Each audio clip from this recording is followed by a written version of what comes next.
Right now.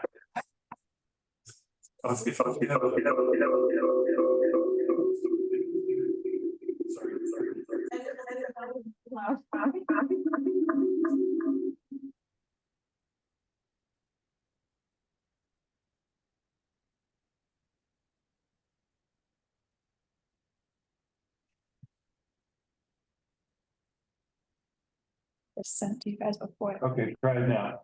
Hello, everyone. Good evening. It's Hello. Hi, my name is Patricia Larry. I'm the Chair of Schools and Education on Community Board 2 Manhattan. I just wanted to introduce my committee that's present here in the room. I'll go to my left and you can introduce yourself. Hi, I'm Ann Hager, and I'm a newer member of the board. I'm Keen Berger. I'm an older member of the board. I'm Emma Smith, and I'm also a new member of the board. Welcome. And then I believe we have other committee members zooming in. And let me see if I see. I have Rich Cachapolo. I don't see, oh, there, hi, Rich. I don't see anybody else. Oh, yeah, Matthew Metzger. Is his camera on? I don't see him. Okay, Matt Metzger is another committee member. You can't see me yet, but you'll see me momentarily. Good evening. Wonderful. And I have some other committee members that will be arriving later in person. But I just wanted to welcome a former public member, Michael Markowitz, who is our presenter this evening. We'll be talking about college savings 101, what every parent needs to know. And without further ado, hi, you can introduce yourself, Michael. Hi, Michael. Hi, it's a pleasure to be here. Thank you, Patricia. Sorry I couldn't be there in person. I was running a little late. So thank you to Patricia for letting me dial in from home. Actually, to some degree, makes it a little easier to juggle screens and microphones. I am a parent of one former college kid who just graduated. Yay! And one who's a senior on a 5-year plan. And we were well advised when we were younger about how to get into the 529 savings program, which I'll have some more detail for you coming up. That's the whole point of the presentation.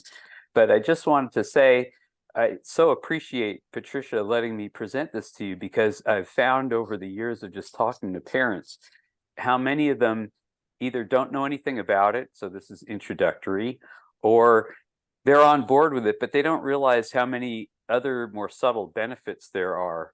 And we'll get into that in the show. So this is intended to be a something for everything, something for everyone program. By way of my own background, I'm a licensed civil engineer. I've got an MBA from Cornell.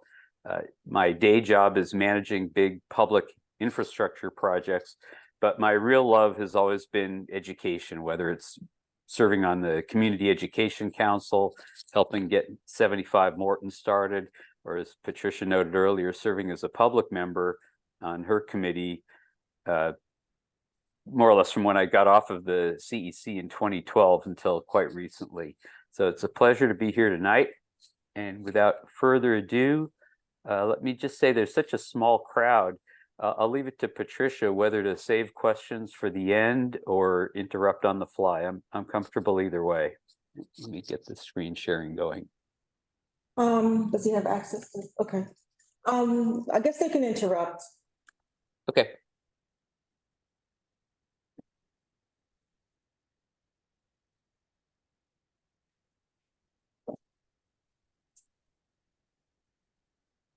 All right. Let me know if you could see a full screen of the intro page. We can. Okay, so now I've just got to get the faces of people a little lower. Okay, so welcome. That's me. My cell phone and email.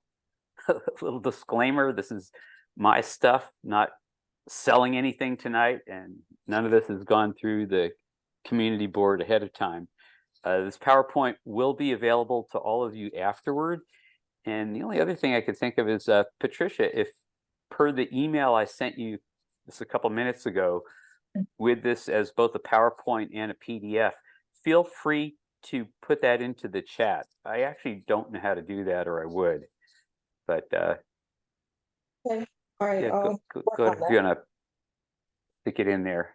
All right, let's plow through Okay. the slides. Any questions so far? All right, we're good. We thank you for the Second Avenue subway. Sure. Wow, that was a while ago. That's very kind of you. Wow, I didn't know you worked on that. Yeah, Okay. he got it done finally. That's good. And I'm trying to figure out how to advance. There we go. Got the up arrow, down arrow switch in my head. All right. So as I said earlier, we've got two different target audiences for this course. We've got the undergrads and the grad students. We're also going to cover the FAFSA form, which is a consolidated way to apply for financial aid. We're going to go through the who, what, when, where, and why, not in that order. I'm going to tip my hand. It's a little out of order for that. And we're going to highlight some of the changes for 2023 and 2024 for those of you who are already playing along. And then we'll have a pop quiz at the end and even more Q&A. Again, feel free to interrupt along the way. Okay. So first, what is a 529 plan and what kind of investments can you direct the funds to? Basically, a 529 plan is named after the section of the IRS code that set it all up. Originally, there weren't a lot of federal benefits to it, like it's not deductible if you contribute, but there are federal benefits to the earnings on the account. You don't have to pay income tax on any money the savings make on behalf of typically your child, but it could be a grandchild. It could also be anybody you're not related to. It's not a family only thing. But for us New Yorkers, and if there's parents coming in from New Jersey, I apologize, I don't know how it works with New Jersey income tax.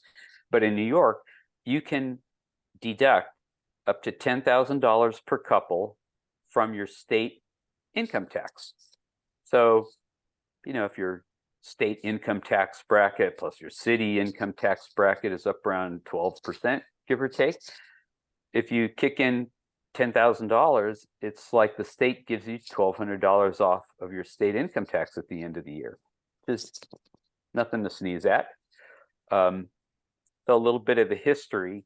Michigan was one of the first states to get this rolling, and then the feds thought it was a great idea and expanded it to all states. Actually goes back, as you can see in the notes, back to 1996. And here's the big thing highlighted in yellow. Originally, it just covered higher education all-in costs, including tuition, room and board, and related expenses. But as of 2018, it covered K-12 tuition only, as well as some apprenticeship programs. It also allows you to use your savings account for student loan payments, and it rolls over to ABLE accounts, which we'll also talk about later. That's for disabled people's services that's not specifically tuition.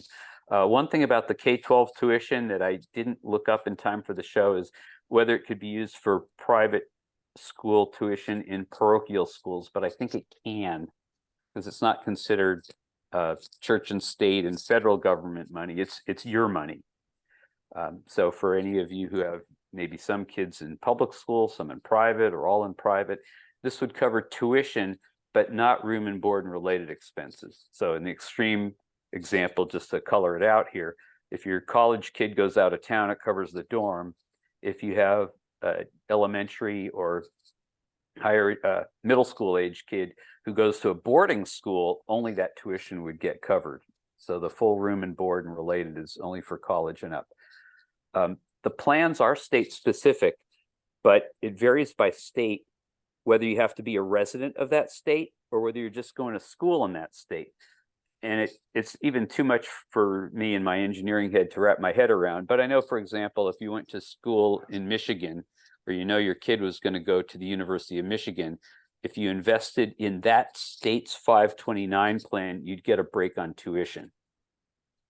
The breaks on the New York State plan don't depend on where your kid goes to school. So for most New Yorkers, the New York plan is pretty good, no matter where you go to college later, or your child goes to college later, or the person for whom you're investing. Sorry, I'm speaking a little fast and loose here. I don't ever mean to exclude any constituent group because the program applies very broadly. Again, you don't even have to make a contribution to your own family member.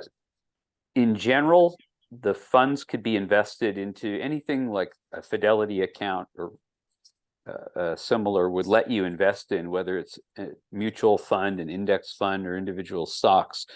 But what's really striking here is that more than one of the plan sponsors, and we'll get into that a little bit later, have age-based mutual funds, which pretty much are aligned toward if your child, I'm using that again usefully, if the beneficiary is the technical word, isn't going to college for 10 years, the savvy financial people would say, put a little bit more into stocks, higher risk, higher reward. But as it gets closer to their matriculation or enrollment date, it would gradually shift the mix of funds toward either money market or bonds to insulate the fund captain, if you will, from any market-based risk. So why do it? Well, I'm getting ahead of myself all the time here. But in addition to the private and public school, parochial school tuitions and the rollover and apprenticeship programs, there's huge benefits to interest compounding, especially if it's tax-free. So the tax benefits, the big three are the contributions have state income tax benefits that I already touched on.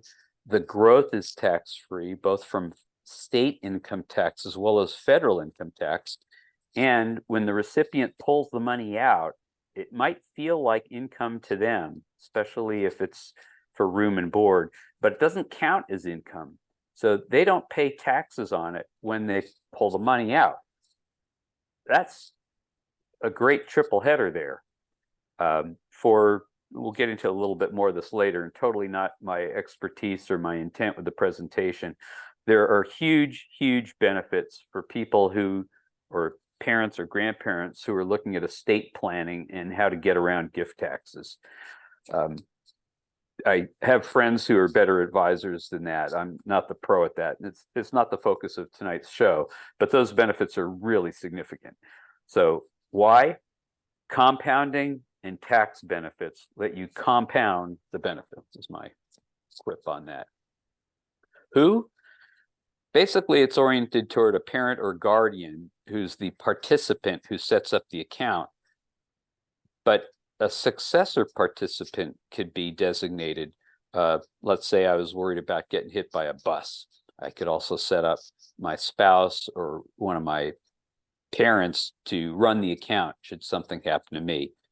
Nominally, my child is the beneficiary if I'm the one who's the participant. That's the technical jargon, participants and beneficiaries, but other people could donate again. Who could be a beneficiary? Higher ed students of all ages, the K-12 students, and here's an interesting thing, siblings. So with my two kids, we didn't know where either one was going to school along the way, and hypothetically, one could get into a cheap school and one could get into an expensive school. It's very easy to transfer 529 funds between siblings. There's a couple of ins and outs to that, and one of the biggest ones is you can only make that switch once per calendar year. And I'm not sure about this, but I think you can't chunk off part of the account. You have to sign it over completely, because what you're doing actually isn't making a disbursement. You're just changing who the beneficiary is. So if you've got Jack and Jill graduated, the balance of that money can be transferred to Jack. Who can contribute? Again, anybody. And here's the key. They each get the donation tax break if it's a New York State donor. The $5,000 per single or $10,000 per couple is based on who the donors are, not related to how many donors each child is receiving money from. So in a big family, that's, hey, It's a lot of New York State tax deductions to be shared. The withdrawals, easy peasy. It's typically the account holder, namely the parent or the guardian, who's actually the one controlling the account as the participant. And then you can have the system, at least on the New York CARES self-directed one. We'll get into that in a minute. I can have the money sent directly to the school or to me. Either way, it's very flexible. When can you open up an account? Pretty much as soon as your child has a social security number. Maybe not even out of the neonatal care unit yet. And there's no upper age. If somebody wants to go back to college later in life, there's no limit there. The contributions can be made anytime during the tax year to qualify for that year's tax deduction. There's no sense of timing within the year. And as long as you make for the tax break, the 10,000 I keep coming back to, by the end of the year, you get the deduction for the entire year. You can donate more or pay yourself and your family more, but the New York State deduction is only for the first 10 grand. No limits on when you can make the withdrawal, and it's not tied to a tax year per se. So for example, my kids' run-up expenses tend to be lower in the summer and higher fall, winter, spring. But because these funds have so many benefits, and they were actually doing better than my own savings accounts, to the degree I could afford it, I put off withdrawing to pay myself back for their college expenses till later in the year, because the 529 funds were doing better than my own Fidelity. When's the best time to contribute? From that point of view, yesterday, start getting on that escalator of the triple benefits as soon as possible. And then the last thing, and people win Nobel Prizes for this kind of stuff, don't try to time the market. You're much better off making steady deposits over the course of the year than one big deposit at the end of the year, or even at the beginning of the year, because you never know when the market's going to go up or down the next day. So spreading it out evenly is what the pros recommend. And I see there's one item in the chat. Just give me a second. Oh, thank you for uploading it. The PDF version is up in the chat if anybody wants to grab it. And now I got to get the screen out of my way. Sorry. So where can you set up an account? Again, any state, we talked about that a little bit. Some states run their own, like New York. Some of the smaller states say, we use the Acme Bank. So that varies quite a bit. But in New York, there's basically 3 choices, and they're actually quite similar. There's the self-directed version where you log into a website and you make all the moves on what kind of funds you want coming and going and how the donations work, and you tell them you want your payroll deduction automatically. There's a version that's nearly the same behind the scenes, but all that mechanical work up front is actually done by the pros, and that's called an advisor-assisted plan. And in New York, that's administered by JP Morgan. What the money's invested in is very similar. It's just a question of how much you want to learn to do. Putting this donation in this place and that donation in the other place. And I think my kid's 12 and they're not going to enroll for 7 years. And there's not really a lot to it. So to me, it doesn't take much to get sophisticated enough to do your own. But there is an option just to sign up with an advisor-assisted 529 plan. And in New York, it's JP Morgan that is the interface. Behind the scenes, then, they would do the investing for you. And I don't know what the cost is to parents to do that through JP Morgan instead of themselves. I wish I did have that. The last is the New York ABLE. So if your child or family member has disabilities, in that case, the fund could be used not just for education, but let's say a home personal care service provider, or I think maybe even equipping a handy van to be wheelchair accessible, or making a home architecturally accessible as well. New Jersey has their own plan, Connecticut, and again, mentioned earlier, got a little ahead of myself. Some states give you preference if you go to a school in the state that has their own fund. Not as pertinent for New York because our plan's pretty flexible. So what are the recent changes? This is more for reading later, but basically in 2023, they increased the amount of estate exemptions or gift tax exclusions, which is now up to $34,000 per couple. And for people who need to do this kind of estate planning, I'm not the pro, I just know it's out there and available. There's also limits on how big each recipient's 529 account could be. The feds and the state know that it's such a great device. They don't want the family doing all of its savings through the 529 account. It's really designed for a guess at what higher education is going to cost. So each state sets their own limit. And effectively, the New York State allowance, if you will, or anticipation is $520,000.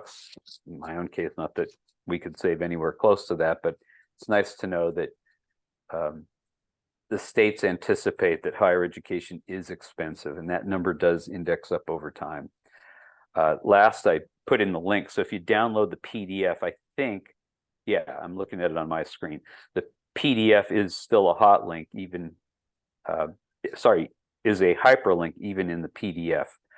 And it goes into a little more detail on the 2023 changes in contribution limits vis-a-vis gift taxes and inheritance taxes. Again, a lot of murky stuff here I don't pretend to be the expert on, but if you're a family that's well off, there's even more benefits to the plans. More interesting is recent change for this upcoming tax year. So after January 1st, a new opportunity opens up that's just fantastic. If there's leftover money at the end of college, there's a new opportunity to move the funds from the 529 that didn't get tapped out to the beneficiary's Roth IRA. So let's take in my own case. My daughter Nina graduated college. She's looking at grad school, so we're letting the money ride. But let's say she was done with college and grad school. There's the opportunity to put that money into a Roth IRA account. And here's the key: not for education, so it otherwise would get a 10% penalty. You know, you pull out $1 and the Fed snag 10 cents on the dollar because it wasn't for education. That's gone away. They've now opened up a terrific way that, and you got to read the small print, it's some details to it, to eventually transfer that money back into the recipients, my daughter in this case, in the example, her Roth IRA fund. There's a couple catches to it, which are all designed to keep people from laundering the money through what otherwise is this great tax advantage plan.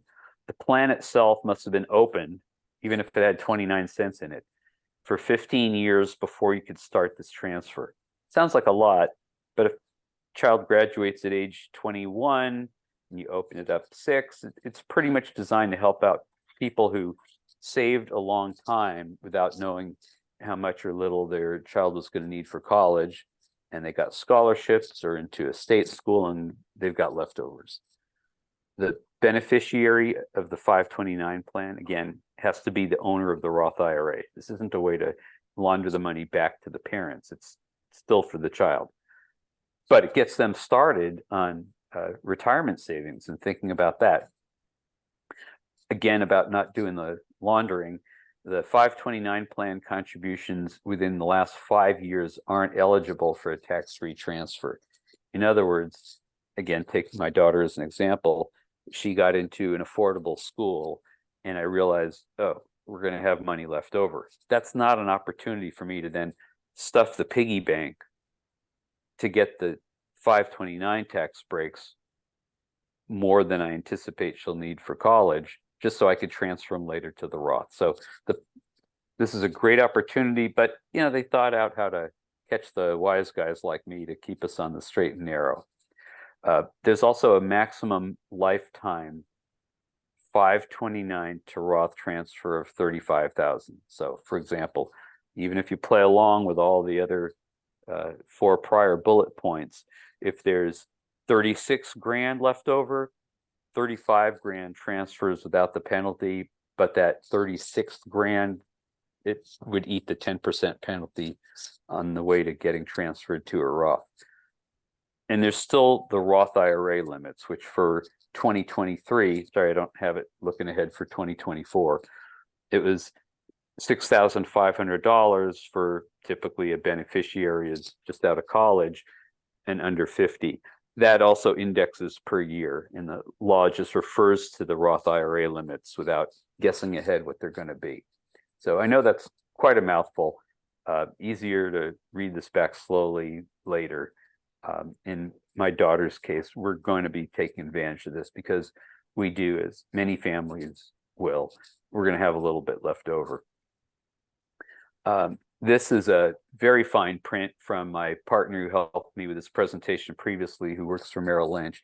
And it's just a very concise, here's all the small print in a nutshell of the different limits to donating and moving money around, even with the estate planning topic as of 2023. I'm not even going to recap this. This is the fine print for the high rollers. And we're nearly at the end of the show. Okay, one slide about the FAFSA. So it stands for Free Application for Federal Student Aid. It gets filled out annually. When I was an undergrad, every school had their own financial aid application process. It just meant churning the same kind of stuff over and over. Now it's all unified. It's a common platform shared by all the schools. Again, plenty of fine print here, but I want to highlight something for you that we found out by accident. One of our kids got some merit scholarship money that had nothing to do with our financial situation.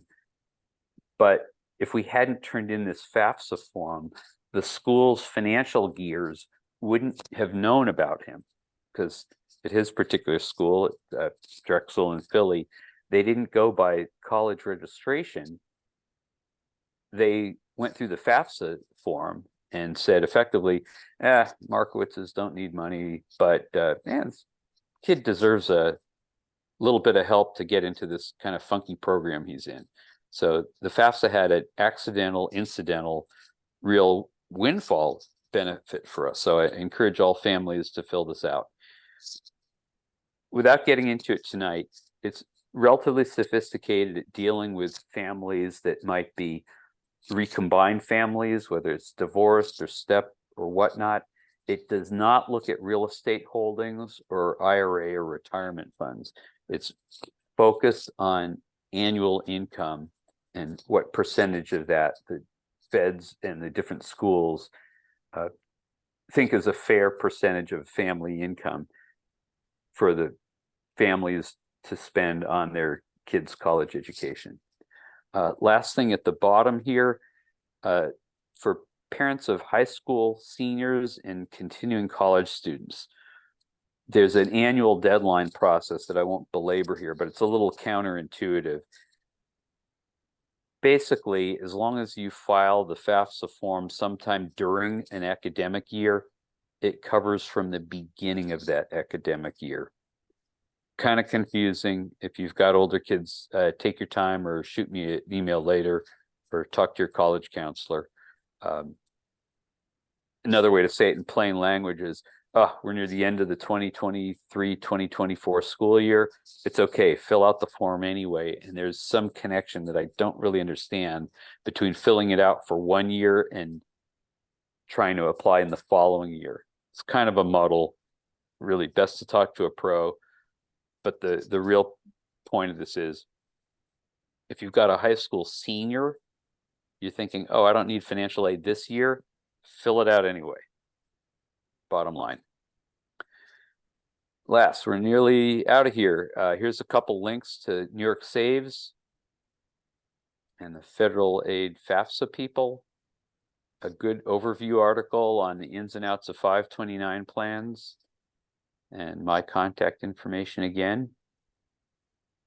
And here, open book final. Why are they called 529 plans? Named after the IRS code section. Who? students with educational expenses, but anyone can contribute. What?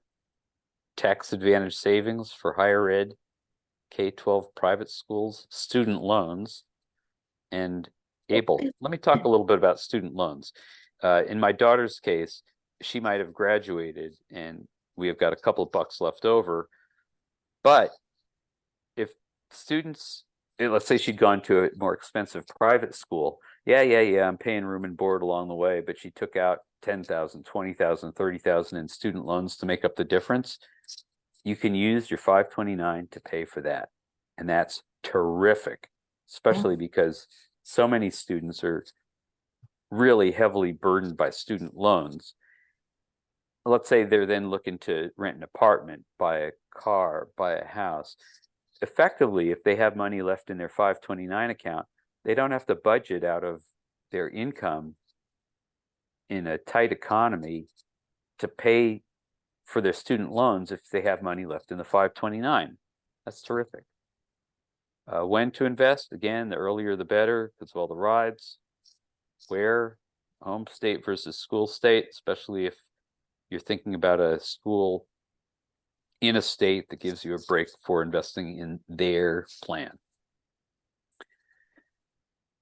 Who are these guys? That's how it read when my partner could make it. We're just parents paying the bills. Please speak to your own financial advisor. The easy stuff is easy, but the subtle stuff could get pretty tricky. And we're not Radio Shack, but you got questions, we got answers. Very last thing is the last time I made this presentation, there was another presentation following mine, and I took their slides out in fairness. But basically, New York City's DOE has a program to encourage parents to start saving early. And it was open as of last year to kids entering kindergarten and first grade. And it's in the small print higher up, but here's the contact information for them. And even as of last year, they had some pilot schools that were for pilot programs at schools in Queens as of last year for grades 2 through 12. The DOE website, should have put it in here, has a really excellent page on 529s also. And they have an office to help parents get signed up. And this especially pertains to parents who don't think they've got the financial flexibility to be saving a lot. And I totally get that. But getting these accounts open, even with a little bit of money, the advantage of compound interest and tax preference and the way those two build together, it's just fantastic. And that's it. Let me stop sharing the screen and happy to take any kind of questions or feedback. Thank you, Michael. That was great. That was very detailed and informative. I have a question for you. What if your child, you're doing all the savings and they decided a year into probably being away at school that they don't want to continue? Do they have access to that money? That's a great question. Unfortunately, the program doesn't have any way to allow for kids who pulled out earlier. The same stipulations apply. You can't, for example, in the extreme say, well, I saved since they were very small, anticipating a 4-year bill, but it's only 4 years worth of bills, but it's only 1 year. Can I have my money back? There's no system for that. Sorry. What happens to the money? You pay the Well, 10%. You pay the- if you pull it out for something that's not one of the official types of expenses, you pay the 10% hit, or you could transfer it to another child, or you let it ride and move it into the Roth IRA system, which is new as of this year, because that question would have really stung up until the end of 2023, because the money would have effectively been trapped and all subject to a 10% penalty. Now that opportunity to move it into Roth IRA is fantastic. And it was designed in part to deal with the question that Patricia raised. It's like, we got too much left over for whatever reason. We saved for Princeton and the kid went to Podunk, whatever. Kid pulled out a year early. From the government's point of view, they're similar. Could you give it to some random child? Could you have a neighbor whose child you like and say, I have this money extra for you? I think so. I don't think the beneficiary switch is limited to siblings. Oh, okay, That's nice. yeah. I have another question. Sure. What if your child decides to live off campus and you're not paying room and board to the school? Can the room and board that they're incurring off campus be covered by the 529? Definitely, yes. It's for the function of the money, not that it's associated with the school. Okay, all right. I have a question. But by the way, for kids going out of town to school, the travel back and forth isn't included. I'm not sure about books and computers.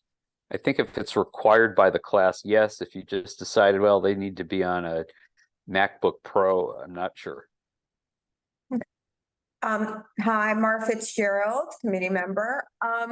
What if your kid ends up going to school in another country? I don't know. I think that's eligible because the purpose of this is to encourage your student to get an education. I don't remember filling out anything that says which school they're going to. It's just an eligible type of expense, but I'll look into that for you and get back to you. Thank you. Make a note to do that. And I'm wondering, you know, I have my whole political lens. What's your interpretation of how this affects the United States problems with income inequality? Does this make it worse or better or just irrelevant? I'm gonna duck that a little bit by saying I've never thought about the question. I will say that from the other end of it, there's all kinds of breaks in terms of wealth transfer that I have issues with. But in terms of and that's in terms of the gift tax. In terms of the front end savings, I would have to really sit here with some scratch paper to see what kind of differential impact that made. I mean, you could say it's good to give a tax break to anybody making this kind of savings, and the exclusion from the income tax applies regardless of your income. So I'm spinning my wheels out loud here a little bit. It doesn't really affect the tax code for New York donations, and for the federal growth deductibility, that tumbles back more into what your tax returns look like anyway. For example, there's nothing in this program that gives a bigger break or a smaller break to whether you go to a state school or a private school. There's nothing in the program that makes more advantage for families with more limited means than wealthier families, except for that gift tax and inheritance tax angle, which I haven't thought through. Not my area of expertise at all. But why should wealthy, for example, hypothetically, wealthy grandparents get more of a tax break than poor grandparents in helping them avoid a multi-million-dollar estate tax topic?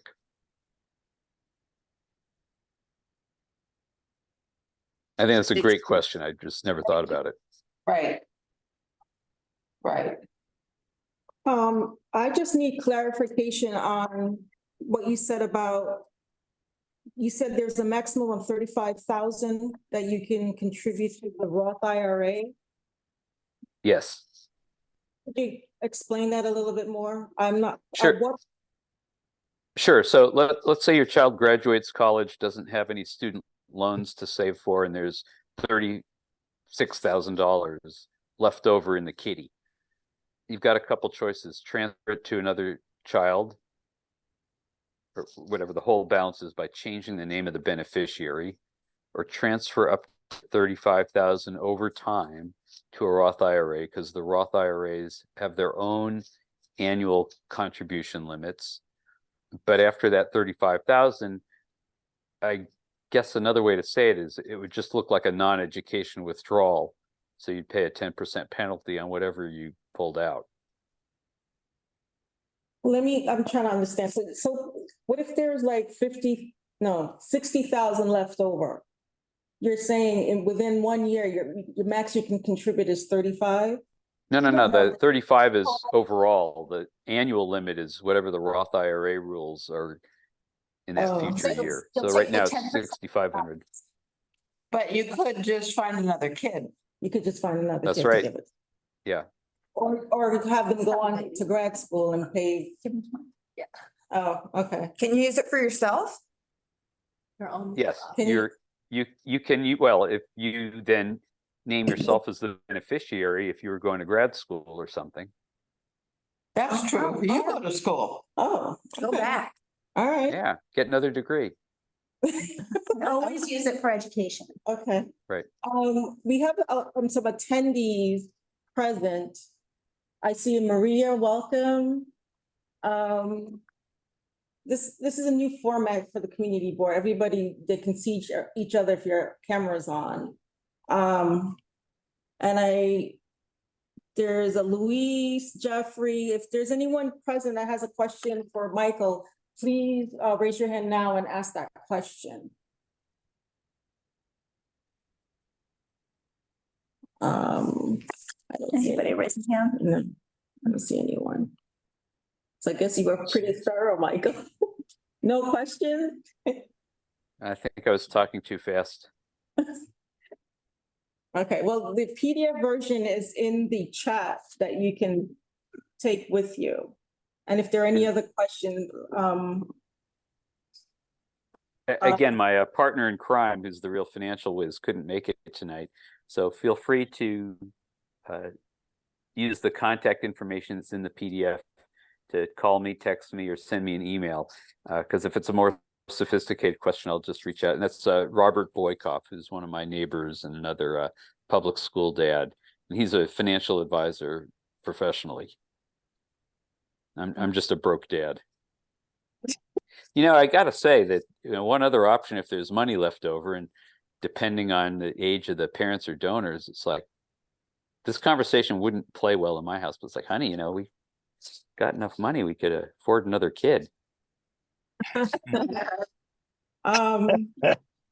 was a question in the chat, will the recording be available? Yes, the videos are always uploaded on Friday, right? Actually, we do it a little quicker than that, but it'll be there by Friday. It'll be on our YouTube channel though, not on our website. Okay, yeah, it will be on our YouTube channel. So I will get that out to you, I'll email it. Okay, any other questions from attendees not on our committee? Wait, I have a question. Oh, you have, Cheryl Wu, Dr. Cheryl Wu. Hi, I'm Cheryl. I'm the vice chair of the education committee, schools and ed. I thought, I just looked it up. It said that for student loans, there's up to $10,000 limit, I think, to use the 529 to pay back. Is that correct? I was unaware. I'll have to update the PowerPoint for that. Thank you for pointing that out. Yeah, I mean, it's from a website. It's a .com website, so I don't know. It looks like it says 10,000. I don't know if that's true or not. That's why I asked. I don't know. I'll look it up and get back to you. Okay, yeah. No, Thank you very much. Gosh, And for parents that are on this call, the FAFSA, you should always fill it out thinking, don't believe that there's no money for your child at whatever school they're attending. Always fill it out because the school may have another way to give your child money, like how Michael said, his daughter got a merit scholarship.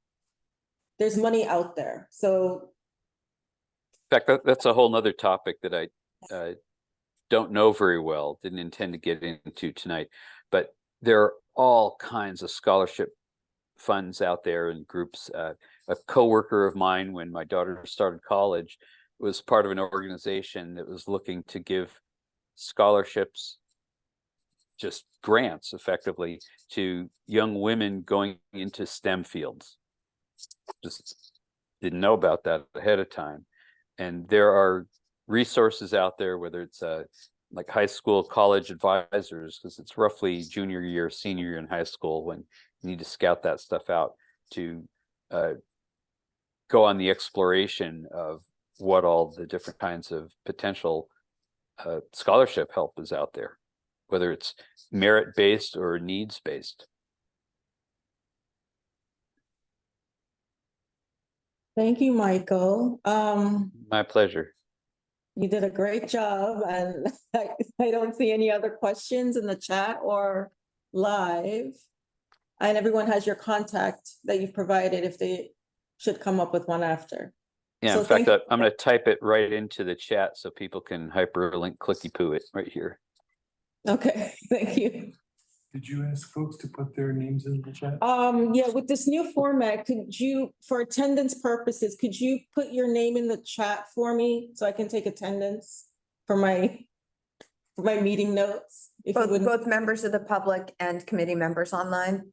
We'll go back to webinars starting in December, so you won't have to do this again, but Oh, okay, it would be helpful if it did. okay. Thanks, If Jeffrey. you wouldn't mind, yes, thank you, Jeffrey.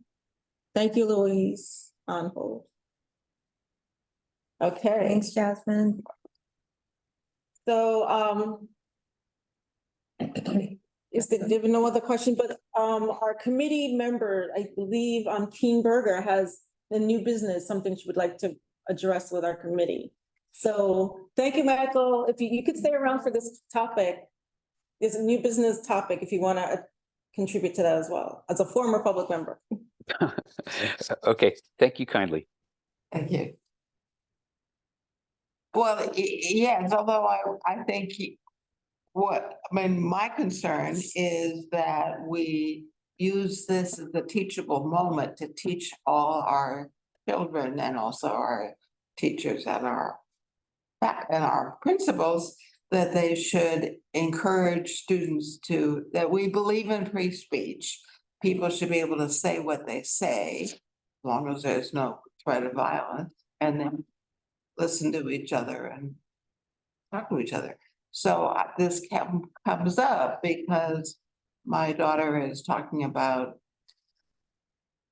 Islamophobia and anti-Semitism in schools, and I think we have to make sure that kids aren't suspended for saying something that they shouldn't say, but they are listen to each other. So, but there is a resolution that you talked about. So there was a resolution that was passed, there were a few resolutions that were passed by CECD2 at their most recent meeting, one of which was condemning anti-Semitism, and one of them was condemning anti-Semitism and Islamophobia in one resolution and focused on both.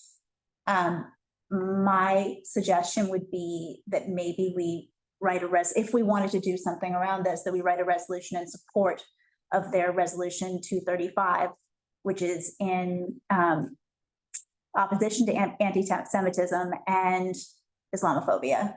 But I don't know whether that covers your idea about freedom of speech. We'd have to look. I emailed to the rest of the committee 2 resolutions that I thought were good ones for us to look at.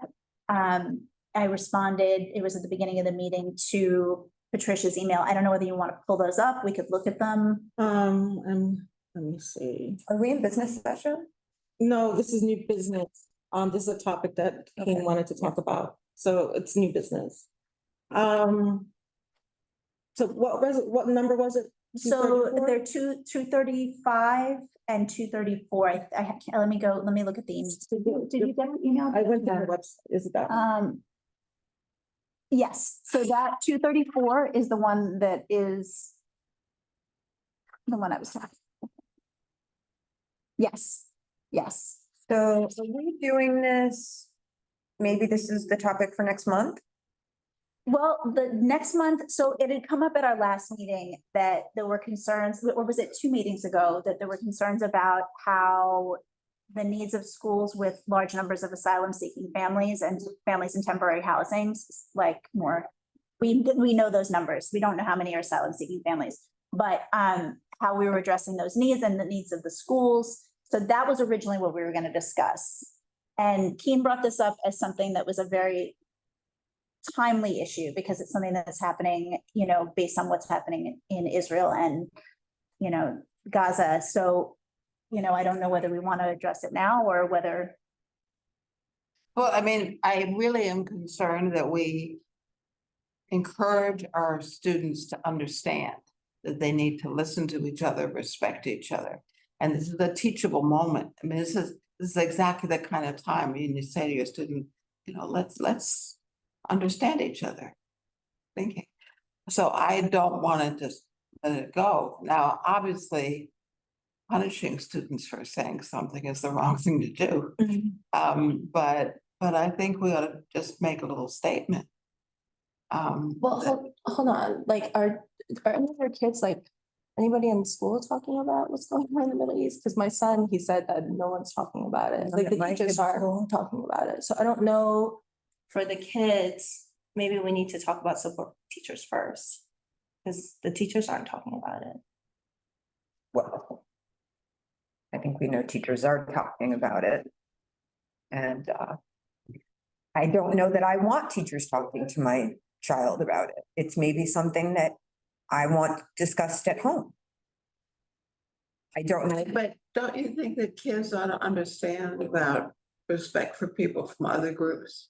Yes, absolutely. But, you know, we live in a time now that people are showing less and less respect for each other, and differences are not being celebrated in this environment. I don't know that it's even safe for our kids now. I tell my own child, if you have questions, ask me. Of course, I Yeah. certainly want the parents to talk about this, Yeah. but I think it's a mistake for the school not to have to understand that this is part of education, is you listen to other people and you respect other people. But free speech goes, you know, but so far, right? I mean, free speech about the war in the Middle East. What about free speech? What if, you know, you have decided that, I don't know, Absolutely. Black people are lesser human beings? Yeah, Is well, that free speech?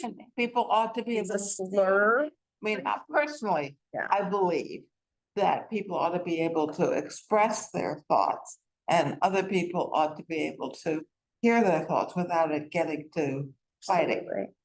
The problem being that sometimes when people express their thoughts, other people are offended, and sometimes when people express their thoughts, they're in fact being discriminatory, offensive, and or racist.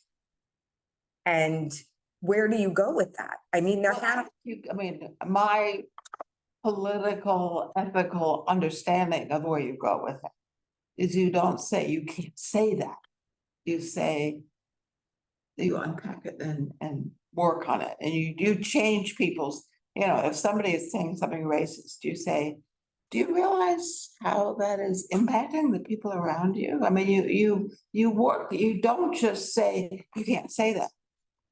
I really think it's important. But the onus shouldn't be on the person to whom Yeah. the statement is discriminatory towards, right? And a lot of times That's why the teachers need to help the students understand.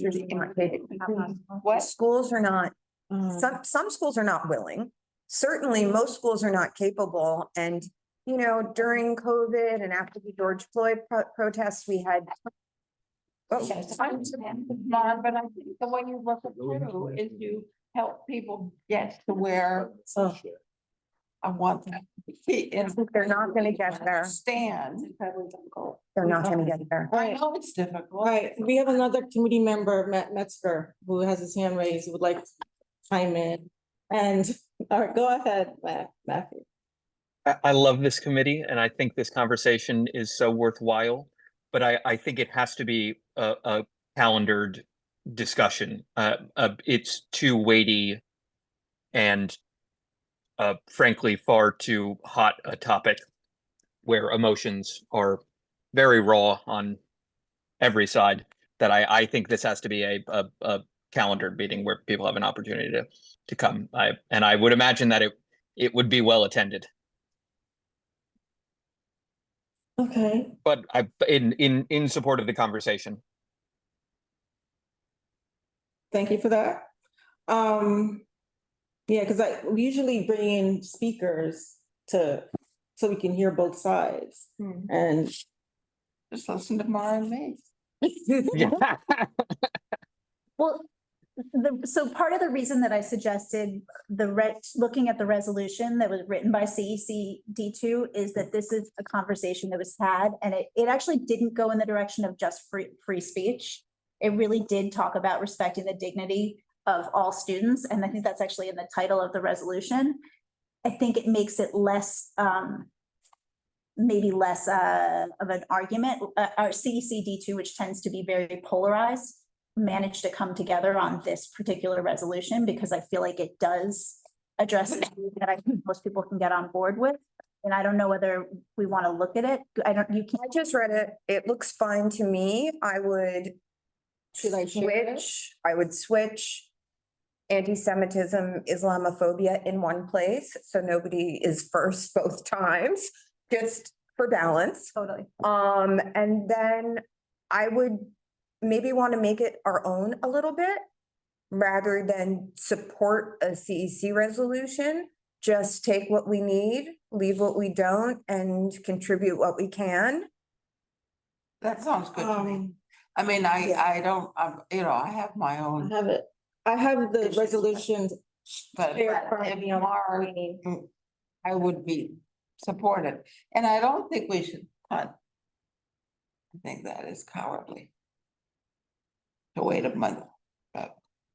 Because the kids right now, we need to, I mean, I really think. Well, the resolution's right now on the screen, so I'm giving our committee an opportunity to look at it. I just don't think that there's a way to process so quickly a topic and a resolution that we were sent an hour ago on a topic this great, and to represent that we are speaking for a community of whom we are not asking their opinion. We're not trying to do this now. We're just presenting this as new business. Beautiful, beautiful, This, beautiful. this is not going to be voted on this evening. This is just I you know. rescind my comment and apologize. no apology necessary, man. All right, okay. I'd be happy to work on something that, like what Mar was talking about. So we're not punting, Keen, like we can Right. work on a resolution which takes some of what the CECD2 has done, make tweaks, make our own, and then maybe present it. What do you think at the next meeting? We do have other things that we were But do gonna we have do, but anybody that could, well, Keen will talk to it, Mar will talk to it. Do we have anybody else from the we outside? also can have the people who wrote the CECD2 come and speak as well, because at least one of them that participated in it wants to come to next month's meeting anyway. Okay, okay. Okay, You don't want Gavin? well, Gavin's coming. Would- As you well know. Matthew, you had another? And Jessica. Is Would that this you? be a moment, and I know NYU has a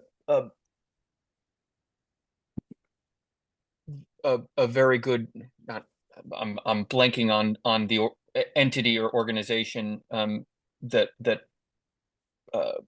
Islamic Center, I think at NYU. If there are any speakers there that would be of note, and I'm sure NYU also has Jewish. I would be. We have such a great institution. I don't know. I would be in favor of getting speakers in, but I'm also not the one who has to organize it. So Yeah, I don't know that we need speakers from outside the K through 12 community, because that's specifically what we're talking about right now. I don't know. Is there like a childhood kind of expert for children on this? We'll do some research and make sure that it's approached appropriately. Right? Yeah, I totally agree. The thing that had come up in a past meeting that we wanted to discuss at the next one was talking about the, newer families. So I kind of think these are two pretty meaty subjects, and I think we may have to choose one topic or the other for the next meeting. I mean, that's Do you my, want to tell everyone what the next month's?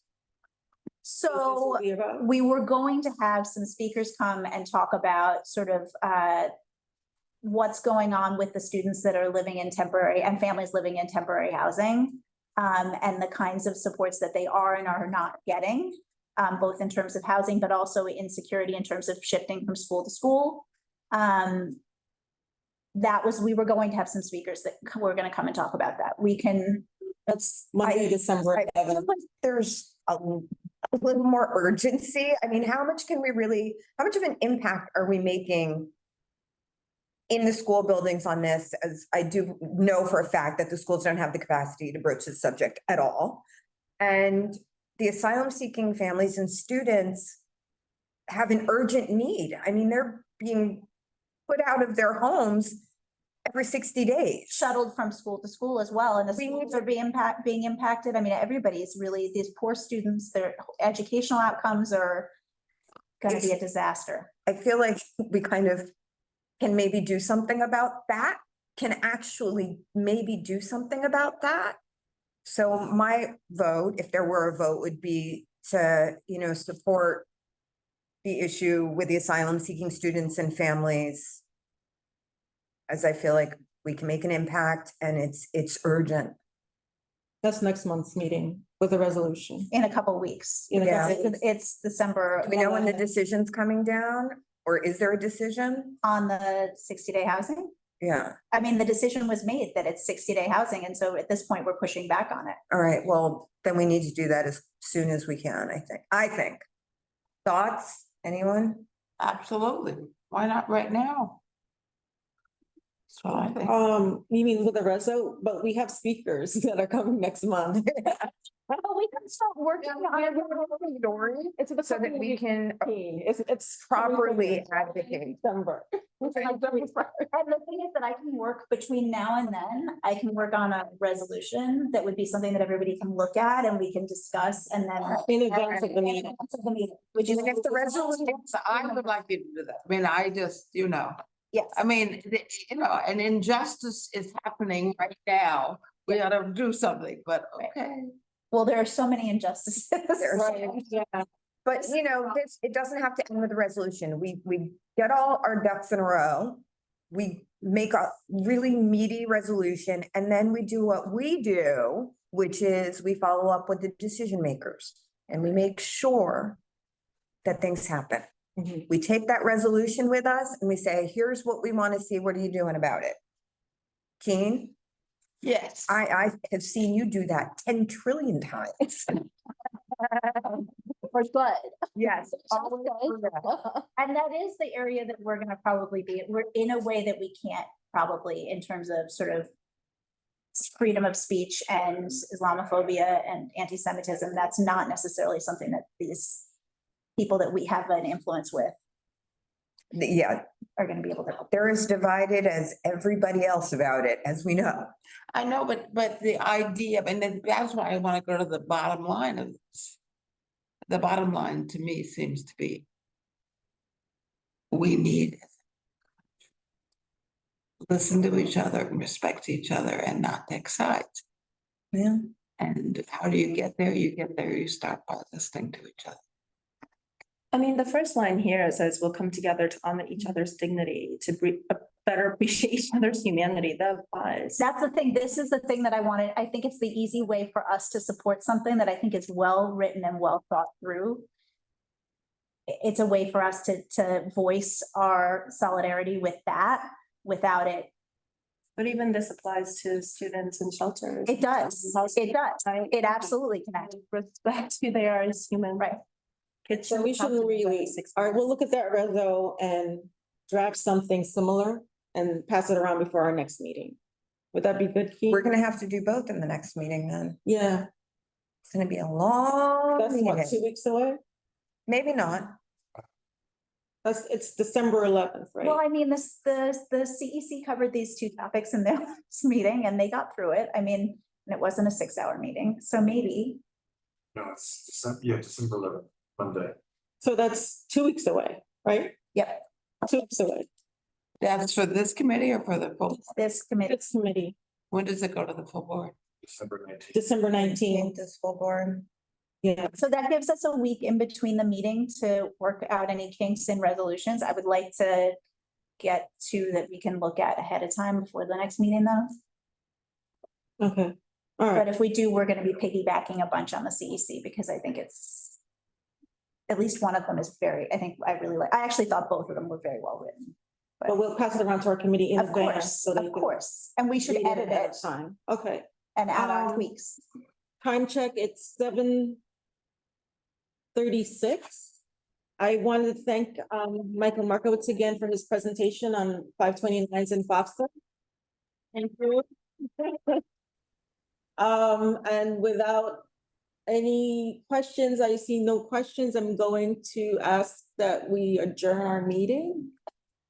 Yeah, Second, all in favor? And we will get those resolutions out to our committee members and discuss this at our next meeting. I hope you guys can attend. Oh, Michael, you have something final to say? Yeah, I thank you kindly. I got the answers to the questions in the chat.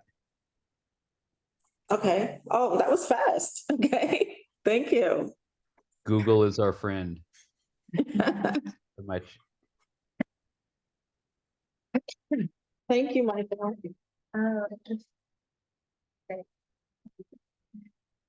thank you. We'll add it to the minutes. Yeah. We'll add it to our minutes. Thank you so much for answering that question so quickly. Wow, okay. Yeah, that's okay. Lifetime limit too, but it's per child. Yeah, it's like, I gotta have more kids. I have Michael, you still there? This Yeah. topic, I think, should we have this topic yearly, Annually? annually? Definitely. Definitely. In fact, since we're talking about that, hang on, let me put my ears back on here. If you guys could get me any help putting this in the CEC, because I don't know who's on the current crop, or even in front of schools, I'd be happy to do that, like a PTA putting on something in an auditorium as opposed to having people log into a CEC or a CB2 meeting. Okay. Well, if you come to our next meeting, we have some CEC current members that will be in attendance, and you can, they'll be here in person. So come in Okay, person. I'll definitely try. Thanks. Okay. Thank All you. right. Thank you again. Thanks. Good night, everyone. Thank you. Good night.